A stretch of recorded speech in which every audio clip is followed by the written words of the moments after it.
the tomb of Christ who is living, the glory of Jesus' resurrection, bright angels attesting, the shroud and napkin resting. Yes, Christ, my hope is arisen. To Galilee he goes before you. Christ indeed from death is risen, our new life obtaining. Have mercy, Victor King, ever reigning. Amen. Alleluia.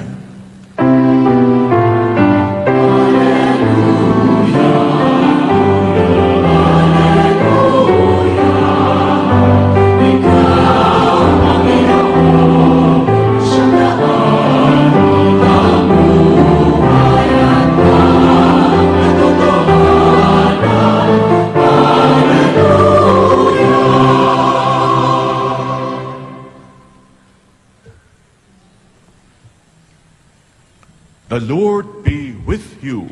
And also with you. The proclamation of the Holy Gospel according to St. John. Glory to you, Lord. On the first day of the week, Mary of Magdala came to the tomb early in the morning while it was still dark, and saw the stone removed from the tomb. So he ran and went to Simon Peter and to the other disciple whom Jesus loved, and told them, "They have taken the Lord from the tomb, and we do not know where they put him."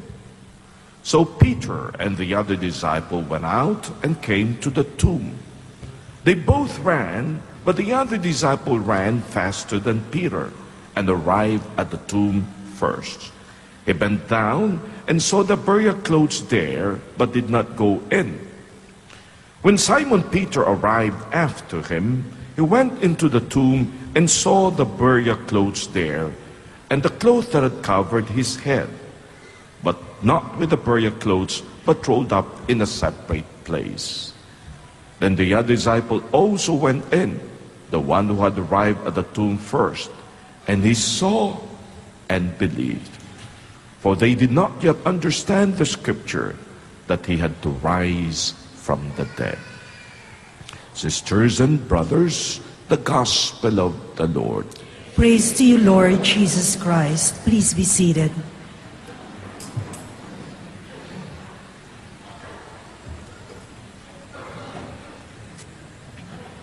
Sa napakaraming mga liturhiya ng simbahan, ang ibig sabihin, pansampayan ng pagsampa. Pagsambang kumon na ating ginagawa. Yan ang ibig sabihin ng liturhiya. Ang liturhiya ng kagabi at ngayon, ang siyang pinakamahaba, pinakamadrama, pinakamaek-ek, pinakabongga. Few years ago, doon po sa amin sa seminaryo, medyo napahaba po talaga yung aming ginawang liturhiya. Kasi halos lahat ng aming readings may PowerPoint slide presentation pa. Na paglabas po namin ay lampas na po ng mga alas 11. Naku, yung nasa kabilang condominium, mayroong mamang nasa labas, may megaphone. At sumisigaw, "Hay, magpatulog naman kayo." Galit na galit siya, di pa siya nakakatulog. Alas 11 kami nagsasayawan pa roon sa harapan. Obvious sa akin, ay naku, hindi siya Kristiyano. Kasi kung Kristiyano siya, ang isisigaw niya, "Hoy, ba't ang igsek ng selebrasyon? Habaan pa ninyo." Mga kapatid, kung tayo po ngayon madrama sa ating pagdiriwang, napakaganda po ng ating entrance. Ako'y nabilib sobra. Bago ang damit ng ating mga choir members, pati ang tamburin bago.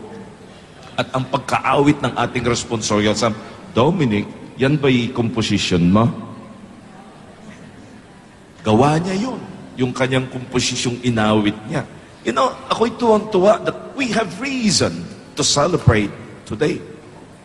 We have reason to truly rejoice and sing our Alleluia. At kitang-kita ko si Tess kanina habang inaawit natin Gloria, talagang yung kalimbang niya, tinataas pa niya. Bakit natin ginagawa? Ang sagot, bakit hindi? Sapagkat mga kapatid, ang ating ipinagdiriwang, ang siyang sandalan, ang siyang pundasyon, ang siyang kadahilanan kung bakit tayo'y tunay na mga Kristiyano. Si St. Paul mismo ang nag-warning sa atin. Kung yung ipinangako niya na siya'y magtatagumpay hindi lamang sa kamatayan, kundi pati na rin sa lahat ng kasamaan sa mundo, ay hindi niya tinupad, ang sasagot sa atin ni St. Paul ay naloko tayo. Naloko tayo. Naisahan tayo. At hindi lang, kung patuloy nating ipapahayag to, nanloloko tayo ng iba. At hindi lang kung tayo nanloloko, ibig sabihin, tayo nananatili pa rin sa ating kasalanan, wala pa rin silbi ang kamatayan, at ang lahat ng mga nanamatay kay Kristo, abay, wala pala yun. Wala pala silang pupuntahan. And tayo ang magiging pinakawawa sa lahat ng mga nilalang. Yan po'y sulat ni St. Paul sa mga taga-Korinto. Ngunit ang magandang balita, mga kapatid, ay eto. Nabuhay siyang muli. Nagtagumpay siya. At ang Panginoong ating sinasambay, makapangyarihan. Alam nyo, hanggang sa ngayon po, marami ang mga katanungan tungkol sa pagkabuhay ni Kristo. May mga nagtatanong nga kung namatay. Sabi ng isang mama, pumunta sa kanyang preacher. Sabi, preacher, sa kabila po kinikwento nila nung preacher na naandun, na sa totoo lang, hindi naman namatay talaga si Kristo. Nahilo lang sa krus. At nagpanggap lang na namatay. Ibinaba ng mga disipulo, inalagaan.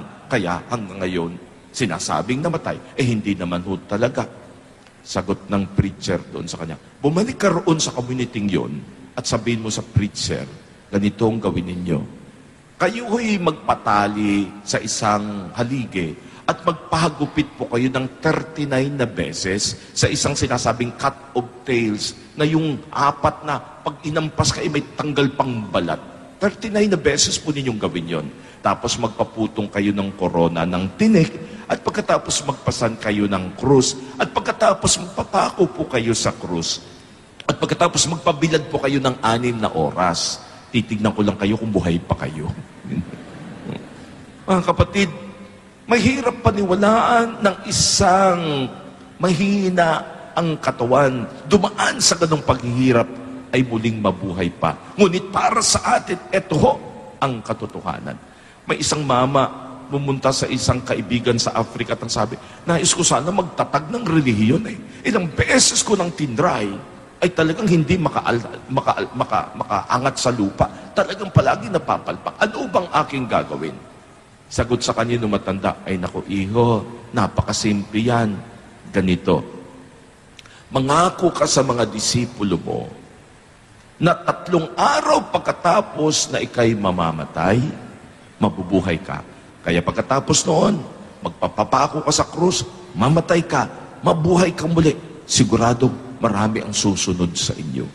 Sapagkat totoo lang mga kapatid, sa napakaraming relihiyon sa mundo, sa napakaraming nagtatag ng kanilang mga grupo, isa lang po ang minsay ng ako. Ako ho'y mamamatay, ipapako sa krus, ngunit 3 araw pagkatapos, ako po'y mabubuhay. Siya lamang at ang pangakong yan ay kanyang tinupad. Nag-aaway yung isang Muslim at ang isang Kristiyano. Ang bida ng Muslim, at least kami, sigurado kami na dumating si Muhammad. Bakit? Meron kaming kabaong pwedeng ipakita. Ngumiti ang Kristiyano, yun na nga ang kaibahan sa atin May kabaong kayo, kami wala. Bakit? Sapagkat yung aming sinasamba ay muling nabuhay. Ang libingan ay walang laman. Kapatid, kahapon ako'y pagkatapos ng aming misa na mga umabot ng 11:00 ng gabi, ako'y nag-celebrate doon sa St. Paul's Seminary sa aming pong sanctuary. Ako'y hindi pa kaagad pumunta sa aking higaan.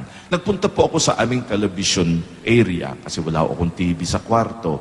At pagkatapos pinanood ko yung naandun sa documentary and the History Channel. Ako'y tuwang-tuwa. Sapagkat alam niyo ba kung anong ginawa nila roon? May mga nagdesisyon na suriin ang Shroud of Turin. At sa pamamagitan ng mga modernong pamamaraan ng mga 3D, dimensional, computer, etc., etc., in-examine nila at itong sinabi, let the shroud speak to us. ayon sa ebidensya ng siyensya, ayon sa naandun sa shroud, gawin nating 3D dimensional kung ano talaga ang mukha ni Kristo. Abay, talagang inantay ko kung anong magiging resulta. Tuhan lamang nila, ilalabas yung tunay na mukha ayon sa naka-imprint doon po sa shroud. You know how long it took them? 6 months. Talagang inisa-isa nila, ginamit ang mga computer, tinignan ang mga dimension, 3D, etc., etc., ang lahat ng mga sugat sa naandun na nakita sa shroud. And you know, finally towards the end, ang galing nila, hindi kaagad nila pinakita yung mukha. Una, yung mga katawan, yung mga sugat, at ang statement was, it was a shocking view of one who suffered so much. Kasi ang mga wounds at ang mga dugo, ebidensya kung ano yung hirap na kanyang dinanas. And then towards the end, finally, ipinakita yung kanyang muka. And I was looking at that doon sa mirror ng ating television. And I was looking, ang galing nila. Kasi di ba nakapikit si Kristo? Pinadilat pinili yung mata. Na tumitingin sa iyong nanunood, talagang napadasal akong bigla. You know? Kasi talagang feeling mo, wow, He is alive. But not only on the screen, it truly is alive in our hearts.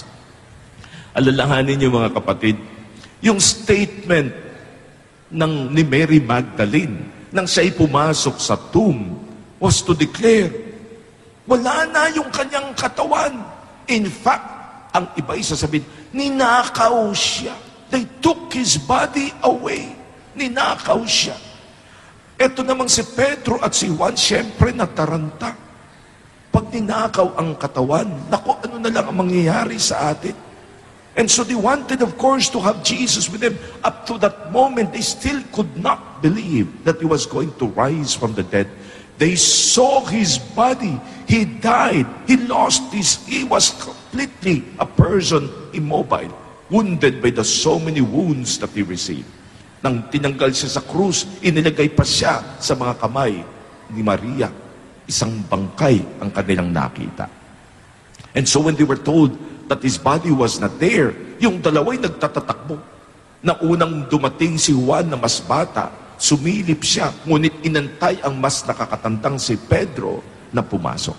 Pumasok si Pedro at ang kanyang description ay eto. And they saw na yung pantakip nila sa ulo, sa kanyang ulo'y wala roon. Hindi na naandun. Ngunit naandun pa ang kanyang shroud, the burial shroud na ginamit para sa kanya. Doon sa History Channel na yon, mayroong konti silang nadiskubre. Ang sabi nila, nang in-examine nila ang shroud, two things made them to wonder. Una, kung bakit parang may dugtong sa gilid ng mga shred ng cloth, ngunit pareho ng cloth ng pinambalot. Until they realized, ay oo, kasi ang kamay ni Kristo medyo hindi nakaganon, kundi parang nakaganon. And they realized, those clothes were probably idinugtong lamang uli, ngunit dati pantali doon sa kanilang bangkay. So binalot nila yon at pagkatapos yung dulo, tinali po nila yon doon sa bangkay. Nang pumasok si Juan, he saw, and ang statement, and he believed. Believed that Jesus truly is risen from the dead. Believed that truly He was God who has promised that He will rise and fulfill that promise. Bakit? Sapagkat ayon sa eksperto, kaya nga pala si Juan nang pumasok, hindi niya sinabi, ay ninakaw nga. Hindi niya sinabi, ay they took his body away. Sapagkat ayon sa kanyang teorya at sa tinitignan niya, sapagkat pinasasalita niya yung shroud sa kanya, let the shroud speak according to the evidences, ito ang kanyang sinabi. Kaya pumasok si Juan at si Pedro dineclare, He is risen, is because yung tali doon sa shroud, nakatali pa rin. Ngunit wala ng lamang katawan. Gets nyo? My dear friends, brothers and sisters, paano siya nakaalis na ang tali na andun pa rin? That can only be possible if it truly is God. Today we gather to say and to believe what the angels would say, He is not here, He is risen. Our God moves ahead of us. Totoo, He has saved us from our past. He is here with us now in the present. And He has prepared a wonderful future for all of us. Death is not to be feared anymore. Pain and suffering are going to end. And for us awaiting is life eternal. We have reason to be grateful and joyful. Amen. Tayo po'y magsitayo.